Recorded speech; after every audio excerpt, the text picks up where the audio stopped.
And John, Italian Fires Right. Yeah, 24 people. Good amount. So no fireside chat today. Y'all can see the other screen still? Yes, we Yep. see the traffic jam full screen. You're seeing the traffic jam? Okay, good. All right. All right, it And I looks just like made my hair worse right Everyone, before this. trim up. All right. This is live on YouTube. All right. Let me start the recording. Record to the cloud. And ready to admit everybody? Yep. Let's do it.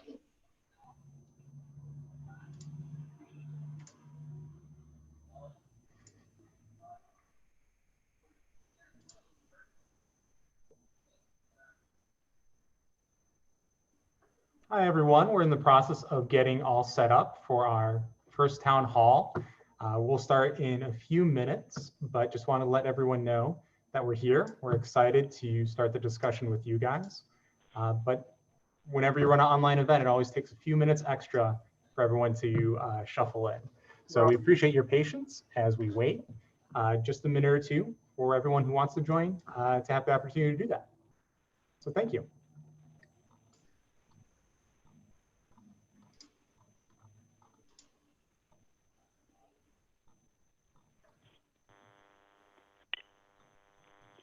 Just so everyone knows, due to the amount of attendees, you will be off of mute if you raise your hand during the question. Happy to take you off. We'll go through logistics in terms of what the format will be in just a minute. And again, thank you for taking a little bit of time out of your day for us to give you some feedback of where we are as an organization, as well as to hear where you want to see from Traffic Jam, especially in this COVID time. So we'll start in just 1 minute. And again, thank you for coming. I have a question. Yes. What about us who are phoning in? I can't raise my hand.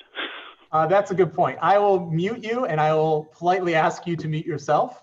And I will unmute you during the question and answer period. Okay. All right.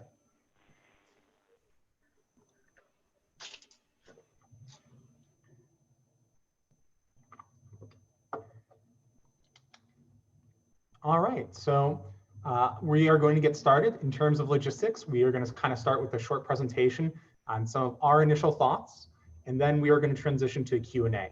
So we ask that if you have questions, feel free to type them into the chat or type in a raise your hand towards the end when we get to the Q&A section. We'll be collecting those, and I will be distributing questions towards the end.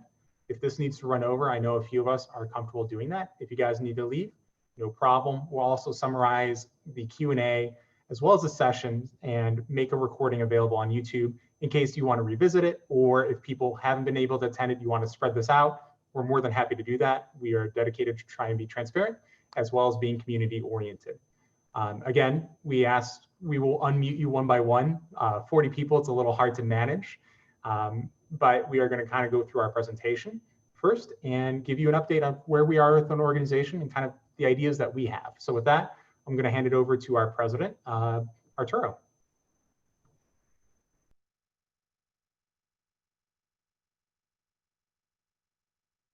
One second, Arturo, we need to mute you. There you go. All right, there we go. Okay, I know how to use a computer, I promise. All right, so hello, everybody. So for those of you who don't know me, my name is Arturo, and I am the board president for Traffic Jam. First off, I just wanted to say how incredibly happy I am to see that so many people have joined this call. You know, I can just say that I miss all of you so much. I missed going to the monthly dances and just getting to, you know, catch up with everybody. I feel like I speak for everybody when I say that not being able to see everybody and dance with everybody has definitely created a void in my life.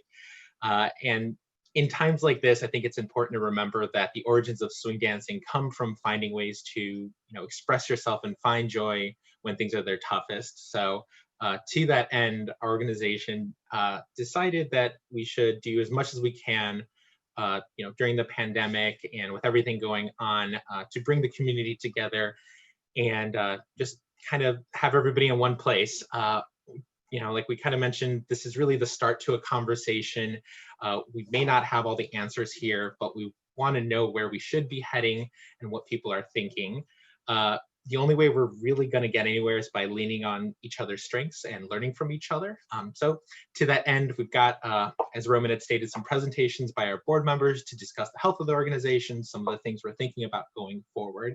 And we're definitely excited to hear about what you guys think. Now, before we continue, though, one last thing I wanted to mention is I wanted to make sure that I state unequivocally that we support Black Lives Matter and we are an anti-racist organization. What that means is that it's not enough just to say that you're not racist. We actually need to work against racism, fight racism wherever we see it. We want to make sure that we focus on finding ways to support diversity and inclusion, as well as provide more education about the history of race and Lindy Hop. So to make sure that we do all that right, we do need to think through everything and listen to what everybody's feedback is. So yeah, one other thing I did also want to mention before we continue is, and many of you guys know Lindsay. She has stepped away from the organization. This was something that she had actually been planning on sometime before everything happened with the pandemic and closing down. And she actually stayed on for a little bit just to help us transition into the new normal, as it were. Yeah, we just wanted to take a moment to thank her for all of her contributions, everything she's done, both in emceeing our events as well as teaching us some really amazing solo jazz steps. I know a lot of people in the community have taken classes with her, so yeah, just like I said, wanted to thank her for that. But that's everything I have, and I'm once again very excited to hear what you guys all think. All right, great. Now I have the awkward job of introducing myself. So the next section, we want to let you know where we are as an organization financially. How are we weathering through this? What kind of our plans are going into this and coming out of it? So Christy Lynn, if you can go to the next slide. Kind of the way that we think about Traffic Jam kind of has three different levels. The first is our monthly swing dance, which is our most profitable event and really funds all of our other activities. That includes weekly classes, which tended to, towards the end, right towards pandemic, we were finding the right mix of what the classes were. We were trying to do a good amount of work to figure out how to make that revenue neutral. We were on the way there, but the good news is when we come out of this pandemic, both the weekly classes and the monthly swing dance classes only have costs associated with them when we have them. So in this case, for us, it requires very little cash to start that back up, as long as we have the right planning there as well. And then on top of that, Second City Swing Out is an event that's a little bit more worrisome with COVID and so forth, but that requires a lot of cash on hand.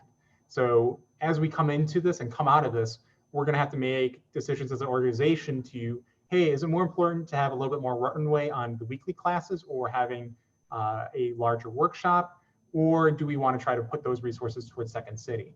Just to put it in perspective, it takes about $12,000, $15,000 cash up front to book all the venues for Second City Swing Out. And while we do have a good cash reserve, being able to juggle our weekly classes along with the cash deposits tends to be something that was difficult even when we were doing it earlier. We had the resources to do it and bandwidth to do it, but coming out of COVID, we are a little bit cautious about how much revenue we'll make to offset a lot of those initial cash distributions needed for venue down payments. The good news is right now we can run an incredibly tight ship financially. Our annual overhead is less than 500, and that just comes from tooling, website, keeping our good standing, very simple stuff that doesn't cost a lot of money. And the good news is, as an organization, especially as a nonprofit, not every event we have has to be profitable. Second City Swing Out hasn't turned a profit in the 2 years that we had it. Our weekly classes didn't, but we were able to offset that with the profit we made from the monthly swing dance events. So while individual events don't need to be profitable, even in the short term, the organization as a whole needs to be profitable to be able to fund that. And so our structure is very easy to support that methodology. And coming out of it, we're going to be well positioned and having enough cash hand to start the monthly swing dance, as well as weekly classes for sure. And depending on our cash position, we'll figure out Second City Swing Out on top of the complications with COVID. So with that, I'll pause. And I believe the next person we have, just let me check really quickly, is John Klein, to go over kind of our view of the pandemic, as well as kind of giving a general update on COVID-19. So John, I'll go on mute and hand it off to you. Thank you, and hi everybody. It's really nice to see so many of you online, and we miss you too. So I got the unenviable task, since I'm actually a physician and a public health person, of talking about the pandemic itself and what does that mean for us when it comes to swing dancing. And I want to apologize up front for having really tried to cut that whole discussion down to just a couple of minutes. COVID-19, or the novel coronavirus SAR type 2, is a new virus. It causes severe respiratory disease. It causes severe inflammatory and coagulation problems in people who get it, and it is spread by airborne droplets and aerosol, sort of micro droplets in the air. And the fact that it's new means that the whole population is susceptible to it, and the fact that it has between a 0 and 14-day incubation period, and that people can spread it when they're pre-symptomatic, before they know they're infected, as well as if they're asymptomatic but infected, has been part of the challenge in why we all had to sort of shut down everything that we were doing as a society. We're currently in phase 4 of the state and the city's reopening plans. And as you see, the phases that we've gone through started with trying to flatten the curve of infection and decrease the community spread of the virus in phase 2, and then beginning to open things up again in phase 3. And now in phase 4, slightly larger gatherings of people are allowed. But I think the main point that I'd make is that masking, facial coverings, social distancing, and hand washing and sanitizer use, and sanitation of the environment that we're in all the time has to be the norm in order for these guidelines to work, to keep us from going back to the rapid community transmission. And I think you've seen in the news reports in the southern and western states that it's very easy to get back to rapid transmission and get back to a level of illness in the population that really puts everybody at unacceptable risk. Can I have the next slide?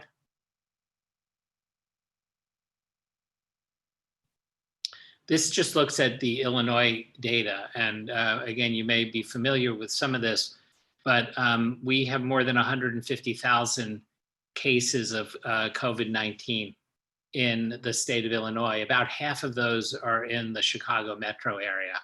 And you can see as this graph sort of runs from the beginning of the pandemic in March through the current week, that we had a fairly high rate, and then we began to flatten the curve and to decrease the rate of infection in the population.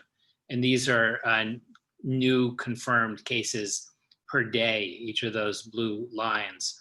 So you can see the number of cases still is relatively high, and there's still several hundred new infections a day in Chicago and greater Illinois. Let me have the next slide also. And this is my last slide, so I'm not gonna spend too much time on sort of the numbers and statistics, but I think it's important to recognize a couple of things. First is that young people are not protected from infection. And in fact, the data is showing pretty clearly that people over the age of 10 can spread this just as efficiently as older adults can. What's different is the death rate. Among people under about 50 years old, only 1 or 2% of people who get infected will die. Many more will become relatively seriously ill, but they won't have a fatal infection. Among the sort of 60 to 70-year-olds, it's more like 5% will die. And among people over 80, upwards of 20% of people who get infected will die. So that's 1 out of 5 of older people who get infected will die from a coronavirus infection. That's this particular virus, not just coronavirus in general. But I'll point you to the third bullet on this slide, that among the 18 to 34-year-olds who were otherwise healthy, who have been infected, and this age group is about 20-25% of all of the infections. So go back to that sort of, million or 150,000 infections. About a fourth of them, 20%, 25%, are in young people.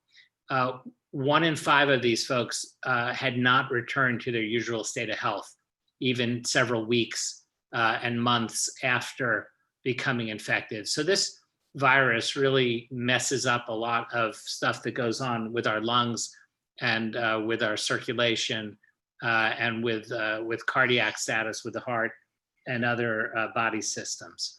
So we still have a fairly long way to go in being able to address how to prevent this, other than through hand washing and masking and not touching your face and not going out or contacting with other people if you have a fever or a cough.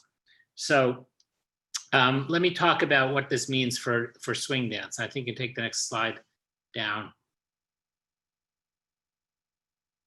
Or not. I think that's the last one I had for you, sorry. That's the last one you had. Okay. So so there are a couple of things.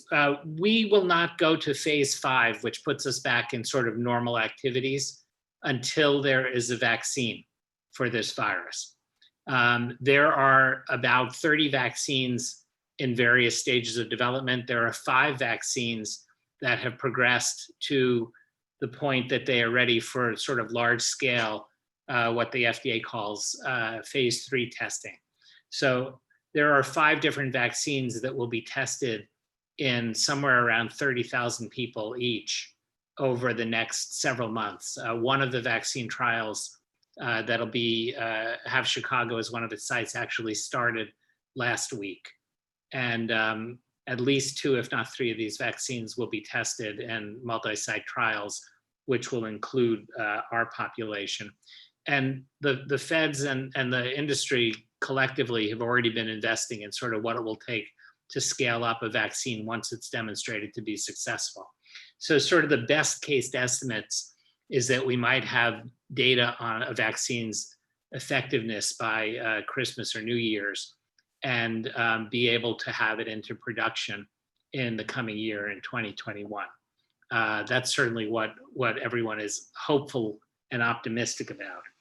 I think the second set of implications is sort of how do we deal with sanitizer and masking and not touching your face and not touching sick people and staying 6 feet apart from people as part of that that guideline, what they unfortunately called social distancing, when it's really physical distancing.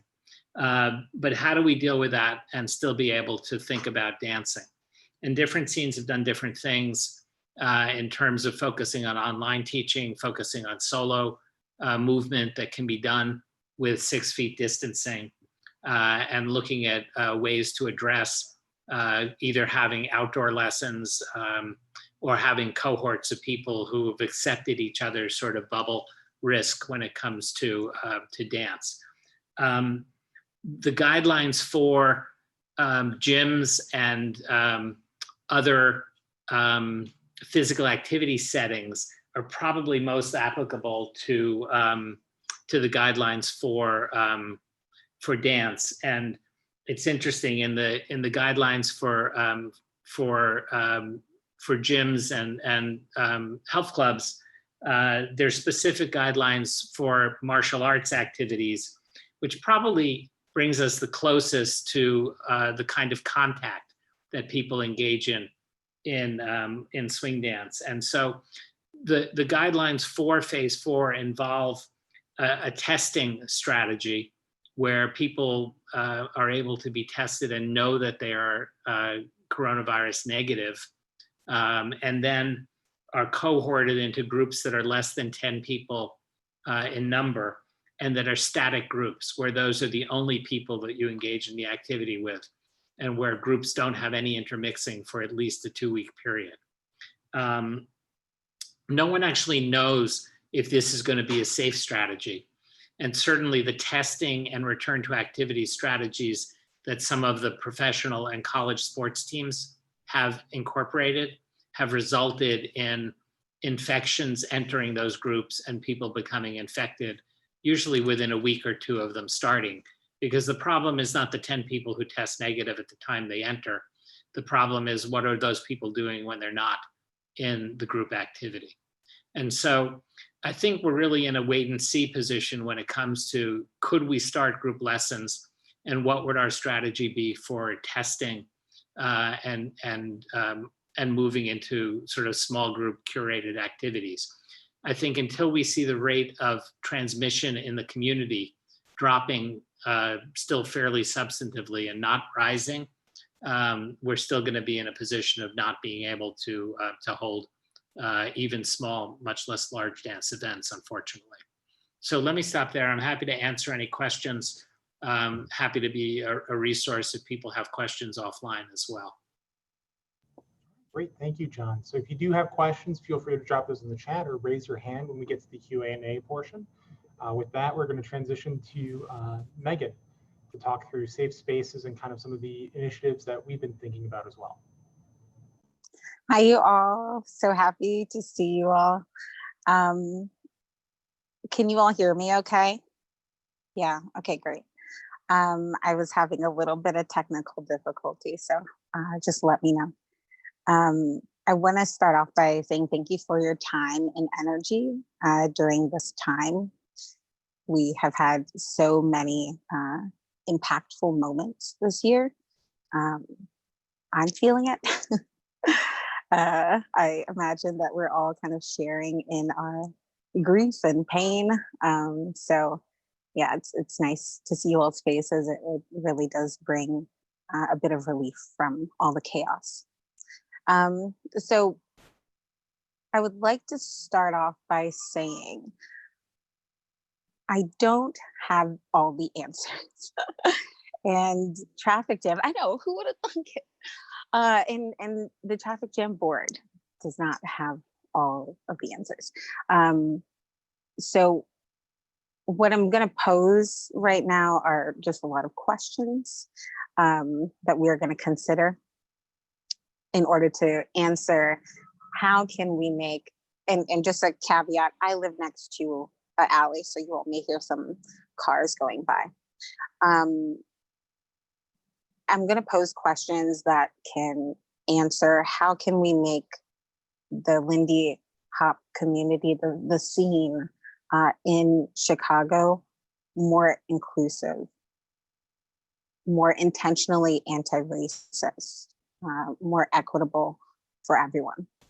So in my research, as I was trying to identify, how we can do this, I really found a lot of answer in this beautifully done panel that I hope you all were able to take time out.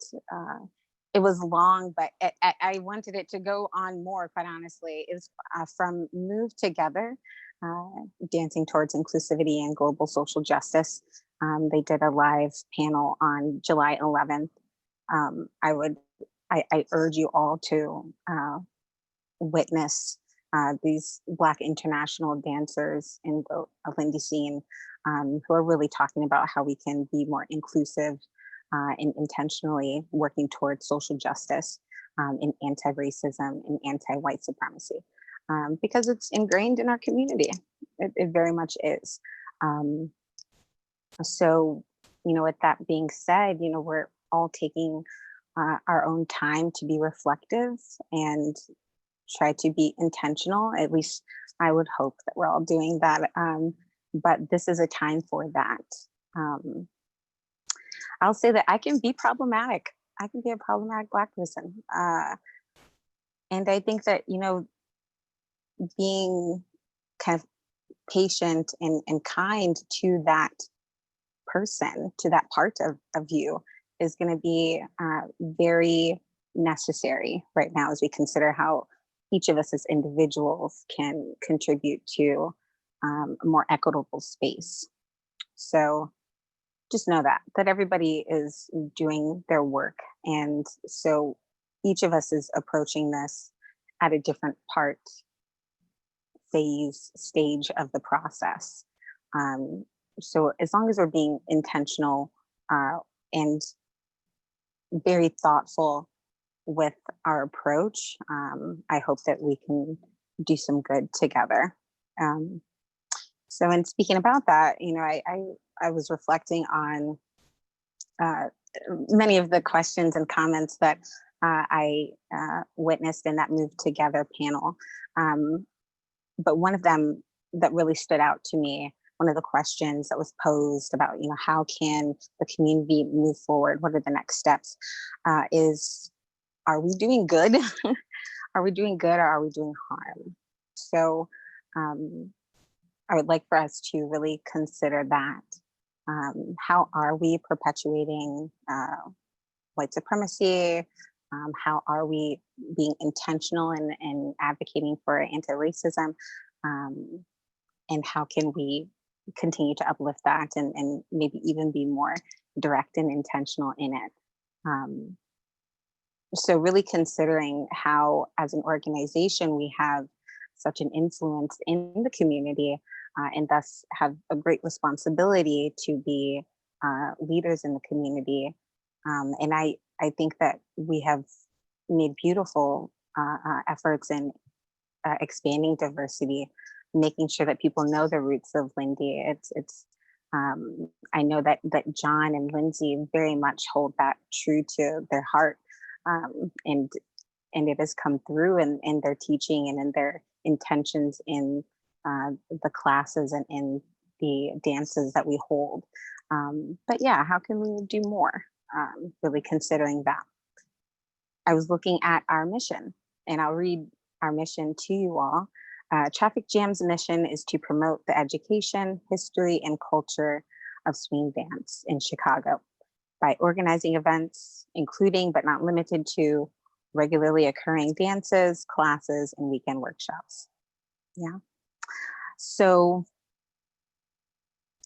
piecing that apart a little bit, what part of Chicago are we promoting? What Chicagoans are we promoting? Really considering, where are our dances held? Where are our classes held?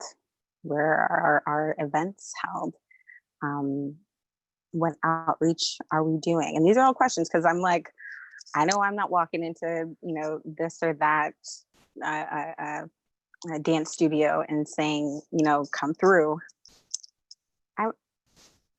This is work that needs to be done. So considering that, what part of Chicago are we promoting? Who are we promoting? How can we broaden our reach? I'm speaking, towards my identity here as a Black woman, but also queer, trans, like all marginalized people, in addition to all minorities, so Latinx, the Asian diaspora. It's like there are so many people that we need to make sure that we are reaching out to and including in this space. So what I would like for us to do is, make sure that we are, what I would like for us to do is to reform our mission and maybe be more specific in it. And not only do that, but really I think the work that the board is going to do is really identify how we can be intentional and not just say we're going to do something, but like live it. So during this time, I'm not really saying like what exactly we're going to do, because we're just not quite there yet. We haven't answered those specific questions, but this is the beginning of that. And I hope that you all pose questions and give ideas as the community to help us to answer some of those questions. So yeah, I would like to start with the mission. I think, you know, we can begin there and just, you know, consider how we can make our community more diverse by making sure we're being intentional in who we're having as bands, DJs, instructors, you know, who we are including in our promotional material, and how people who are othered in American society can feel welcomed in our space, you know. Never mind. I was like, I'm going to share a story, but I truly don't want to get emotional, so I'm not going to. But it's important. Just know that being seen is important. And I'll pause there. But yeah, so this work is hard and it's emotional. It's tight, you know, you feel it. And so like moving through it is really important to do. I'll say I was in a shell because I was having a hard time doing the work. And even in this moment, it's hard to talk about it. So yeah, being able to know that we're doing the work together, that helps. But also being patient with yourself in that process. I mean, my computer, being patient in that process, being patient with yourself in that process will be very helpful too. Something that I did that I would encourage you all to do, and this was connected to that move together, move towards inclusivity live stream, is sign that petition. I mean, and be like intentional with that petition. There's a petition, I'm sorry, I'm saying sign that petition, like you all know what I'm talking about. But I think we can post it in some way, shape, or form. But it is a petition that is saying like, I'm sorry, it's a pledge. It's on iPetition, but it's a pledge. So we're pledging as individuals, as parts, as very important parts of this whole, this fist, right? To be anti-racist and be an anti-racist dance community member. I'm not going to read through all of the pledges, but I really do encourage you to take a look at it. And I think that's a great place to start for each of us. And if you're having moments of asking yourself like, ooh, can I do this? You know, can I pledge to do this? Maybe like sit with that for a bit, you know, ask yourself, why not? Why can't you? Because it's important. So I would like to take that responsibility and say, I pledge to make this an anti-racist space.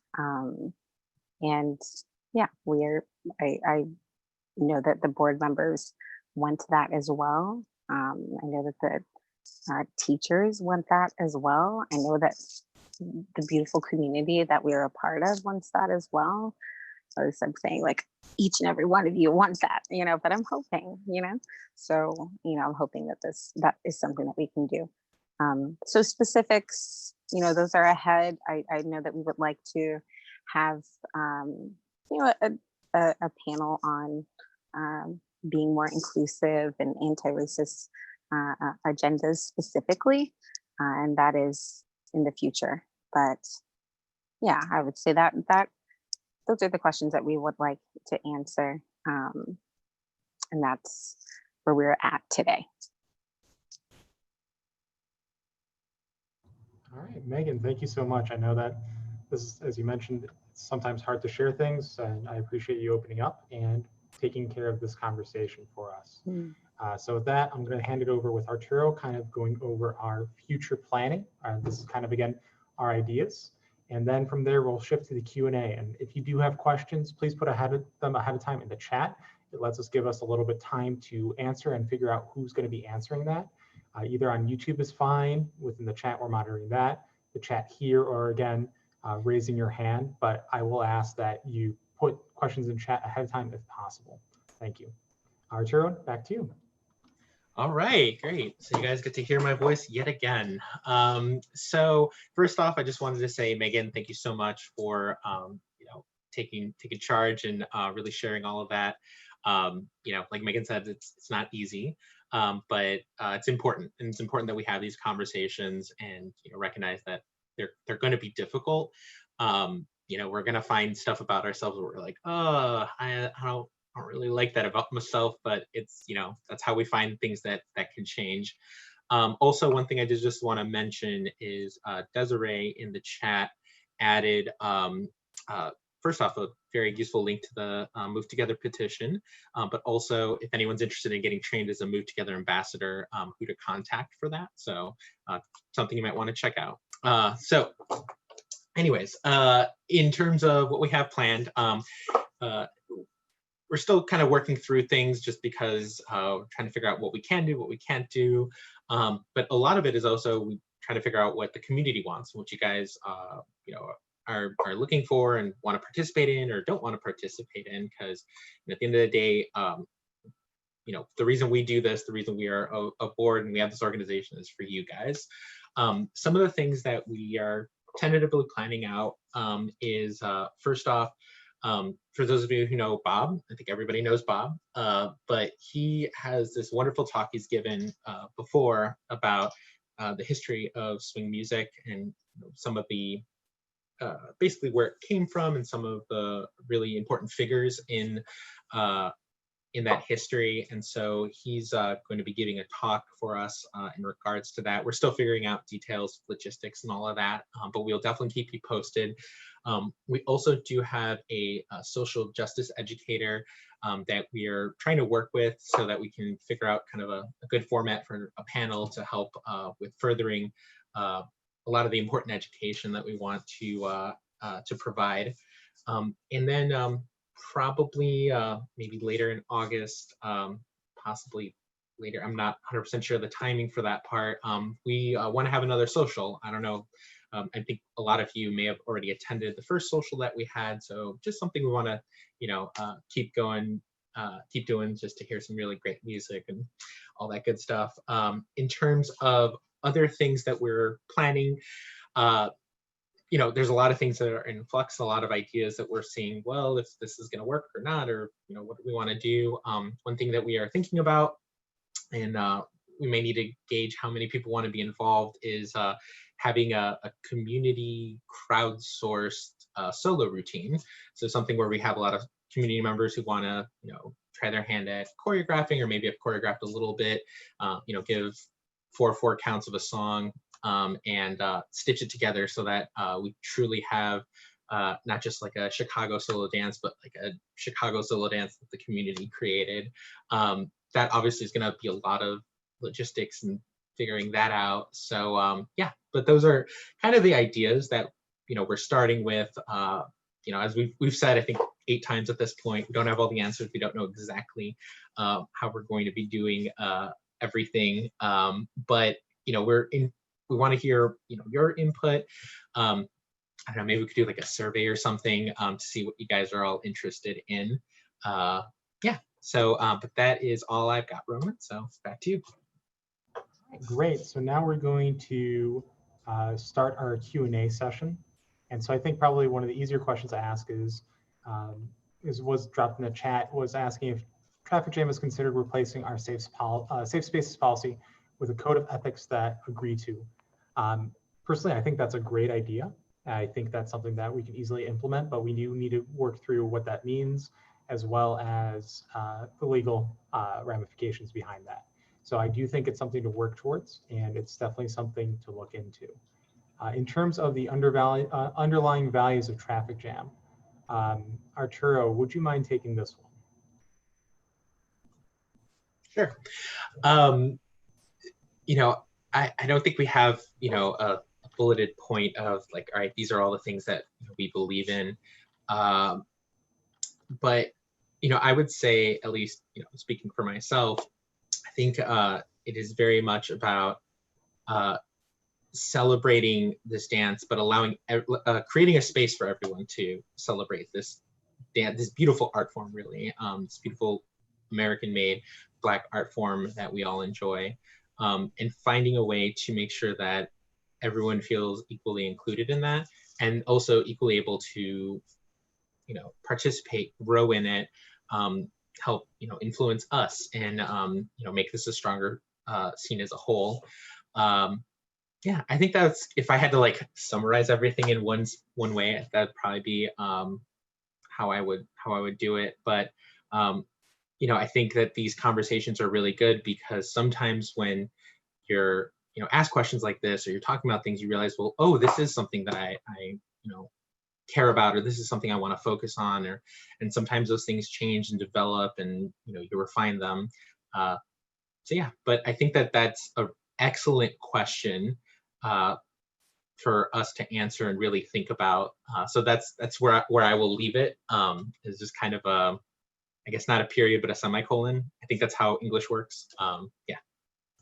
All right, and also if any of the traffic jam teachers, if you want to add a comment, just put a thumbs up and a like, or one of those emoticons, and I will unmute you. Again, big group, a little tough to manage, or if anyone else has a question, feel free to drop in a like or comment.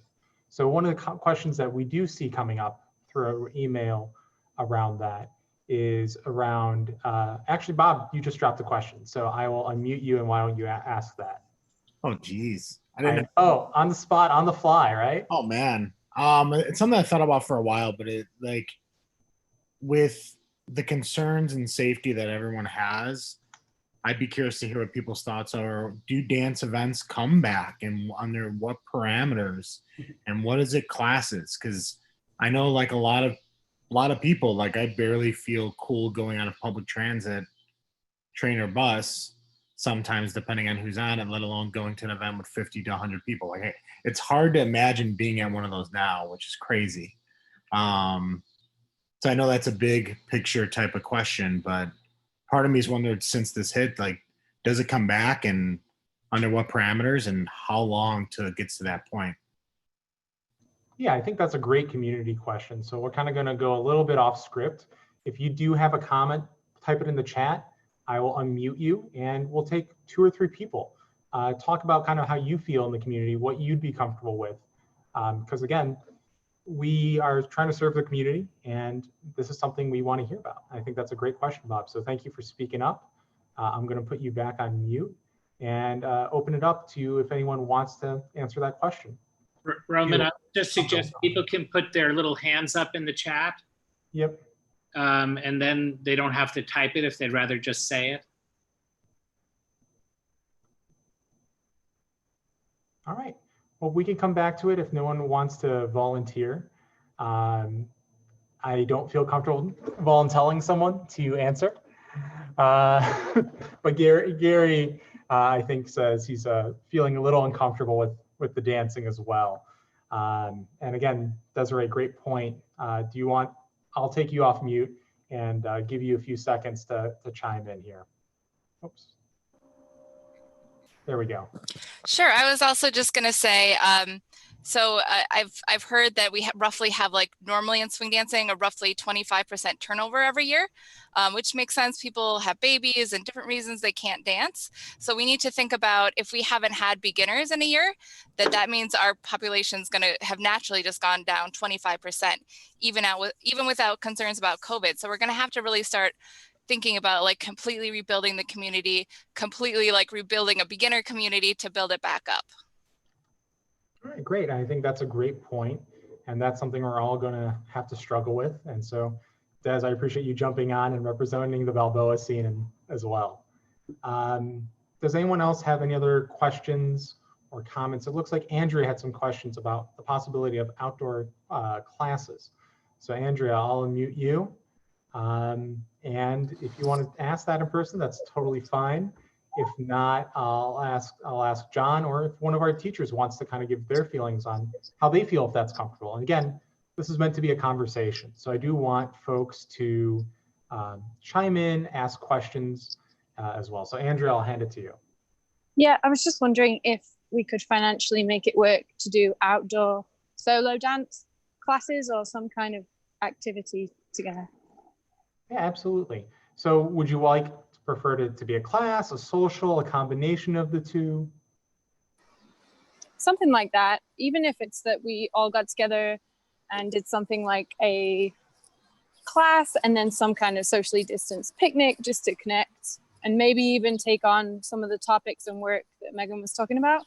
Okay, absolutely.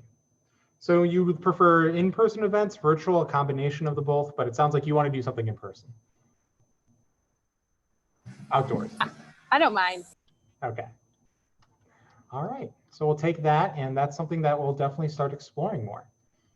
All right, I think another question that has come up is kind of what type of dancing would be there? Oh, Ismini has a quick question, so we'll come back to you. We'll unmute you in just a second, Ismini. But what type of classes does TJ plan on having? Will we be doing routine classes and so forth? So John, if you're all right with me unmuting you, I know you're in charge of our programming and running classes. John with an H. I'll unmute you and answer if you're willing to answer that question. Hey, everyone.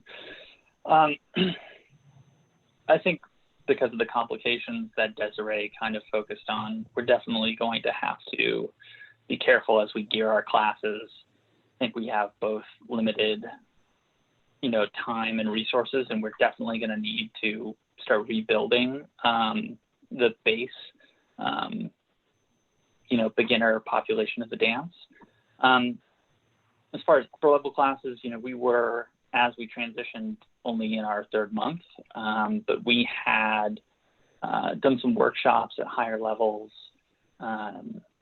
We had intended on bringing in Todd Yannicone, but we canceled that due to COVID. So we're definitely looking at some more advanced items. If there's interest for a routine class, I'm sure we would do it, although of course that has a little higher logistical requirements, both having to do choreography, figuring out partnerships, etc. But I think as far as I'm concerned, if there are people who want to do a particular thing or want to learn to do a particular thing, and we have the capability to deliver that, then we're happy to do it. All right, great. Thanks, John. So Ismini, I see your question in the chat, and Sarah, it brought to my attention, I seem to miss your hand raise. So we'll pivot to there, and then we will go in that order. So Ismini, you are unmuted and happy to hear from you. Okay, I think you unmuted me. So no, kind of piggybacking on what I think Andrea said was, I just kind of had this idea, like it would be so cool to have like an outdoor safe kind of social dancing event where it's totally outdoors in a big field. Somehow you can like rent a dance floor that you like rent at like weddings and have like an actual dance space on the grass and have somebody DJing, and people can kind of like picnic style be distanced around. And then people can kind of bring their own partners or make the decision on who's in their bubble to dance with, and be able to kind of have like an outdoor social dance event kind of like that. So I just wanted to put that idea out into the ether. That's it. All right, thank you, Ismini. We'll definitely take into that, and great feedback to know that people do have an appetite to do things outdoors, or at least a portion of people do. So Sarah, I'm gonna pivot to you. All right, Sarah, you're unmuted. Thanks. I'm glad to be here. Thank you guys for putting this on. So Bluetopia is not coming back in any form anytime soon. As you know, blues dancing is done in close embrace. And while we also certainly do have solo, it's just not the kind of thing that you do outside in a field during the day. Not that you can't. But I do want to comment, as folks are thinking about outdoor events, that it is up to every single individual in the community to be on their best behavior. So even if you're outside and masked, every individual needs to be wearing their mask appropriately. You're going to get thirsty. What will happen when you need to take a sip of water? What will be happening arriving and departing? And so while I think it's possible, I think we really all as individuals have to commit to the respect of others and kind of at the minimum safety of whatever another person there might be at. So for example, if you sweat a lot, if your mask gets wet and decreases its integrity, are you prepared to step away, put on another mask, etc.? So I do think it's possible. I just really want to encourage folks to think in detail and to really think as an individual, like, I feel safe about going outside and being with my partner 6 feet away, but how can I be really proactive and be a community thinker and think about the safety of others? And so one of the things I love about this town hall, like you said, there's so many folks here, which shows, I think, that folks are invested in other people. And I really value that. And so I just kind of encourage us all to think in that mindset as we go forward. That's it. Those are my thoughts.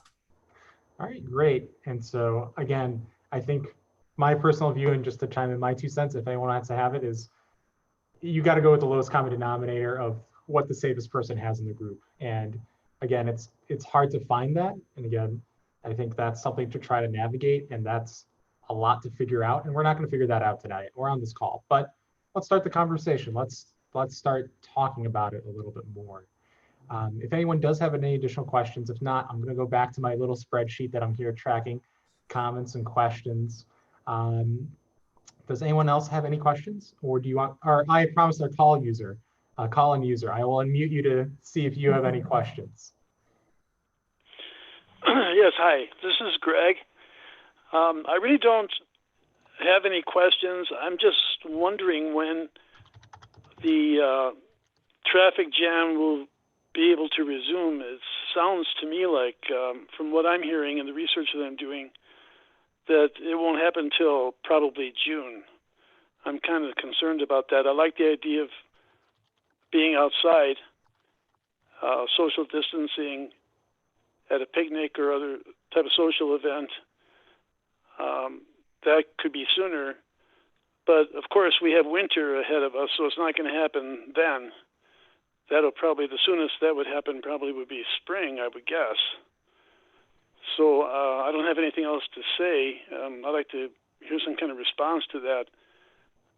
Yeah, absolutely. So John with No Age, I'll turn it over to you kind of with that initial response.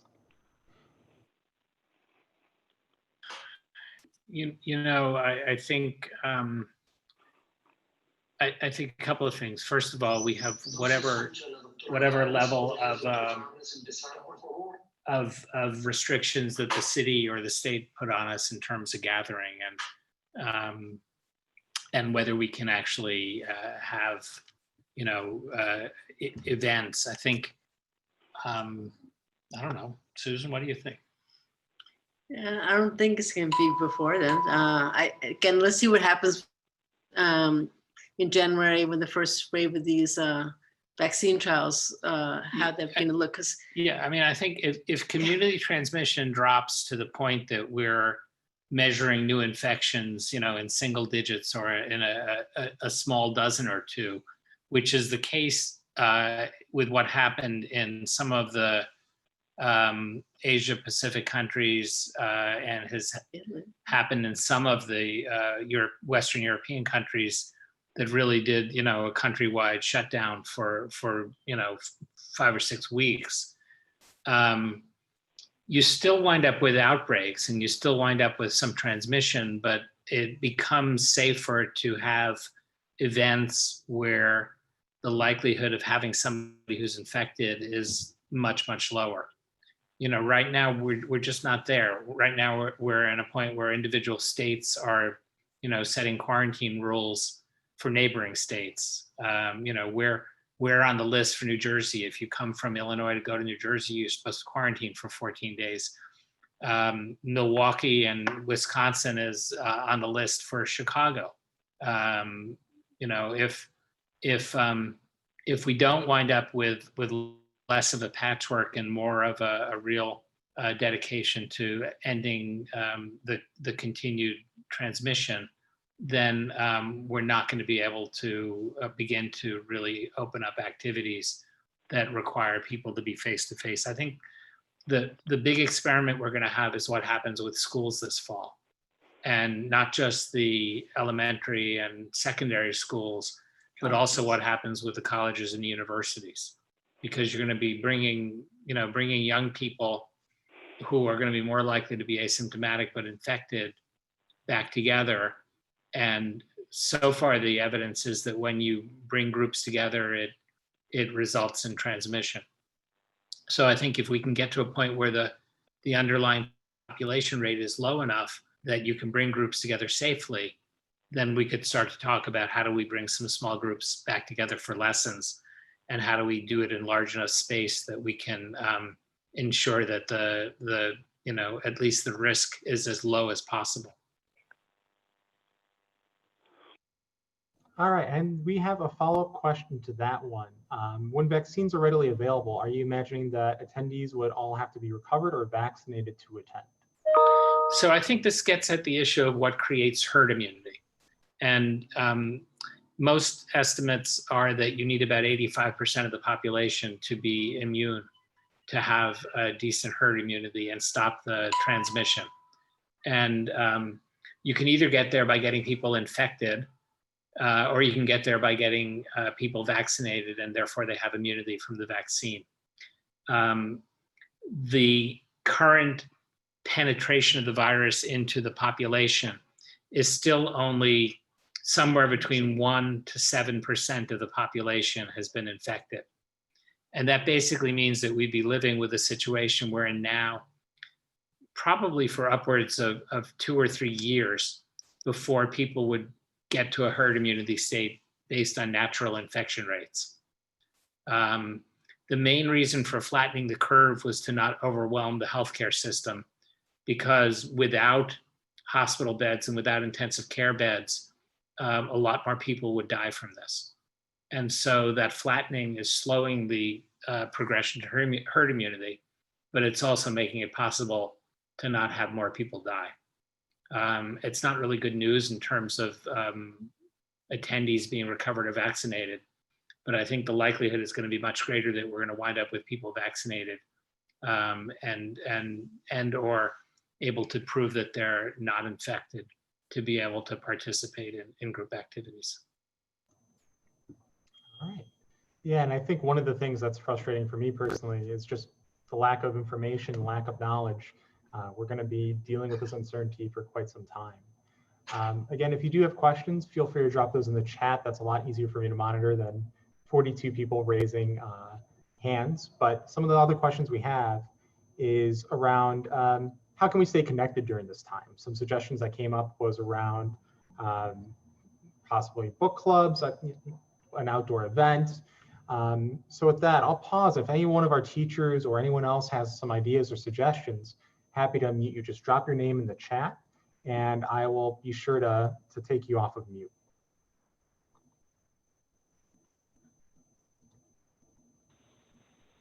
I wanted to see if I could just unmute myself. Did that work? Yep, John, we can hear you great. Great. I think it would be possible to find an overlap between some of the efforts to learn some of the history of the stamp via a book club. I happen to have a copy of Frankie Manning's autobiography, 2 copies actually. Of course, there are some other books.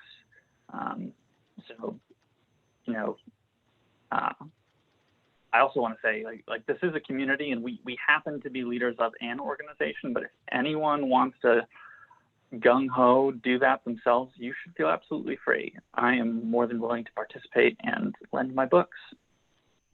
Yeah, and that being said, we're also happy to support that. So if you do want to run it, let us know. We'll be dropping that in a newsletter and so forth. So if there is someone who feels very strongly or wants to kind of shepherd anyone through that, let us know. We'd love to collaborate with you. We're not the only organization here. We're a bunch of people who started an organization to have fun. And if someone wants to do that, we're happy to be supportive of that as well. I think another question is, what are some online resources if people are interested in learning a routine or self-learning at this point? Where can they turn to? So John, I think I'll turn to you for this question as well. My initial thought is that's a great idea. Lindsay put some information in a previous newsletter, but I'll let you comment on that, John. Yeah, if you do get our newsletter, I think it was either April or March that Lindsay highlighted some of the work that different instructors are doing. Obviously, they've had significant impact to their livelihoods. So you should definitely take a look at that. I can see the last newsletter, it was sent out, I believe, in June. Just reading that question in the chat. But there are a lot of professional instructors that have put resources out there. It's been part of why, as Traffic Jam, we've been hesitant to try to create our own content, not to compete with folks out there. In addition, I know that there are some people who put together free YouTube tutorials on different routines. If you have a financial burden or hurdle to overcome, you can check out some stuff by Patrick and Natasha in particular. I know they've broken down the Big Apple. I think there's also some breakdowns of the Tranky-Do. So I think the last thing, of course, is if you are still interested in partner stuff and you have, maybe someone that you can be in a bubble with, so to speak. I know that Dance Center Chicago does allow for some rentals with, shortened time for cleaning, requirements for masks upon entry, et cetera. So you might be able to find someone who's also itching to learn right now and find space in which you can practice that, assuming you trust each other to take the necessary safety precautions in your outside life. Great, thanks, John. We'll try to put a few of those links to like the Big Apple and a few major routines if you want to learn it on your own in a follow-up email as well. A lot of people are commenting on concerns about supporting local venues. Thanks for Mark, and we got a few questions earlier before this event, trying to support local musicians and local venues. And that's something that Lindsay helped run the last social and something that we did last time. If that's something people are interested in contributing towards and continuing to contribute and don't feel fatigued towards that, we're absolutely happy to do similar events with that as well. I do know folks are working with Nicole Wood on live concerts, but I'll pause there if I personally can't answer this question, but who is in touch with Andy and folks like that and can kind of talk to how they're doing, how we can support them. Is there someone here that can comment on that? Please feel free to drop your name in the chat. If not, we'll circle up, we'll do a little bit of research and we'll figure out how to do that. Dedicate a portion of our newsletter and try to be active in promoting events through the Facebook page, as well as helping them out through this hard time. As you mentioned, venues and musicians are definitely struggling right now. Hey, Roman, I didn't want to monopolize the chat. No problem. Someone else jumped in. We did make some donations to musicians, and we've heard from a couple people. Gina, she leads some bands and participates in different bands. So I know that some of the guys are doing all right. Some of the musicians in the standard lineup, Cellar Boys, Fat Babies, etc., while others are having a little tougher time. Jake Sanders has reached out in person. I'm sorry, not in person, personally. And he is doing all right. He is in Mexico right now and shared with us that he got engaged. So he seems to be doing well and hanging in there. But I think that there are definitely some musicians who are having a hard time. And when we did our social, strive to identify some of those musicians so that we could help them out. Great. And Sarah's also commenting that Joel Patterson is live every Friday afternoon on Facebook. So everyone is trying to be scrappy and figure things out. I actually wanted to piggyback out of that too, Absolutely. Sarah. I actually just found out that was the case. And, I think one of the things that Traffic Jam that I think we haven't been taking advantage of during this time is that we do have a platform.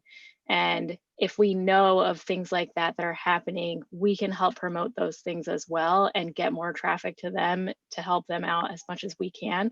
And I think, it's hard to have a beat on everything that's happening. And it's really, I think, great to do stuff like this where we can sort of come together and recognize some of the things that are happening, that people are working on. And, if nothing else, at the very least, I think we can take advantage of our platform to help promote those people. So that's something that I think is really important as we move forward as well. Absolutely. And I also echoing Desiree's having a guide that we can use and distribute across all of our scenes. Because I know Desiree, myself, Brennan, Bob, Sarah as kind of lead in the Traffic Jam community, had Ismini from Fizz. We're all very big supporters, and everyone here are big supporters. A new This Week in Chicago online, Sarah. Yep. Something similar. And again, want to have this discussion, figure this out. If there are a group of people, we'll try to, and it sounds like there's a few different initiatives we want to work on. One of which is helping our team. After this, we might consider sending out a survey if you are interested in either the book club of Google form online, someone having running that as well. Like I love Celia's suggestion of the Chicago Public Library probably having most copies of those books. We'll follow up on this, and this is giving us a lot to think about and a lot to reiterate on. In addition, would you guys like this to be a quarterly event, let's say? Checking in with you, holding us accountable, making sure we're making the changes needed, and making sure that we're following through on a lot of these ideas. All right, the Desiree Garrett. All right, seems that people are really enjoying this this format. And again, we'll give feedback through a SurveyMonkey or forums after this to figure out, hey, how can we do better? What's content you guys want to do? And I see a lot of people really doing throwbacks here to London the Exchange, Windy Hop, which was on its way out when I started dancing. Yeah, so if people have additional questions or anything, feel free to drop your name, happy to answer. But it seems that everyone feels that this was a valuable thing. If we want to do smaller breakout groups or something along those lines, we'll follow up with the survey, get your thoughts. Again, we're only as good as our community, and we really want to make sure you guys are heard, and we are involving you in the direction that we're going. So when we come out of this, we are able to rebuild. So I also want to just say a big thanks to Sarah, Des, Ismini, Brennan, Bob, John, for dialing in and representing their scenes as well. This is not just the Traffic Jam in isolation, but we fully understand this is the swing and blues scenes in collaboration together. We all try to support one another. I know Des has been a great supporter, so is Sarah, and so is Brennan and Ismini in the Fizz community. So we're all in this together, and thank you for coming. If you do have questions, let us know. It does seem we have some follow-up in regards to sending out emails, newsletters. We're going to take this, digest this. We're going to meet internally as an organization to figure out kind of what to do and how to do this. But we'll set another time for the town hall. And this seems to have gone very well. So thank you everyone for coming. I think this was a great start. And as Arturo mentioned, thank you for coming. We miss the community. We really want to be there. But we need to be distant to be close together in the future. So by staying safe, we'll get to dance again one of these days. So thank you everyone for attending. If you do have emails or additional comments, email us at hello@trafficjam.com, trafficjamswing.com. All of us have access to this. We all see it. It's actively monitored. Happy to answer that. Or if you want to reach out to any of us directly on something, let us know. We're happy to collaborate, work with you. But we have a few things that we know we need to follow up on. All right. Thank you. Easiest way to be added to the newsletter. If you are interested, just shoot an email to hello@trafficjamswing.com. We'll add you to our mailing list and just say, hey, I'd love to be added to the newsletter. Yep. There it is. Also, add yourself on the website at Oh. trafficjamswing.com. Okay, that's even better. Less work for Christy Lynn and myself and everyone else. So go to our website, sign up, and we'll make sure that you get added. Thank you so much, everyone. Again, sounds like there's a lot of content we need to digest, put together, and distribute. And you'll start seeing that from us in the coming weeks as we work to figure out this, and I hate the phrase, this new normal. So thank you so much, everyone. Oh, wait. And one quick thing, Oh, I just want to sure. say thank you so much to Roman for moderating this and getting this all organized. Roman actually had to do a lot of work to herd the cats that are the Traffic Jam Swing board. So thank you. No problem. Happy to help and start the conversation. All right, everyone. Thank you so much for coming. I appreciate you spending an hour with us.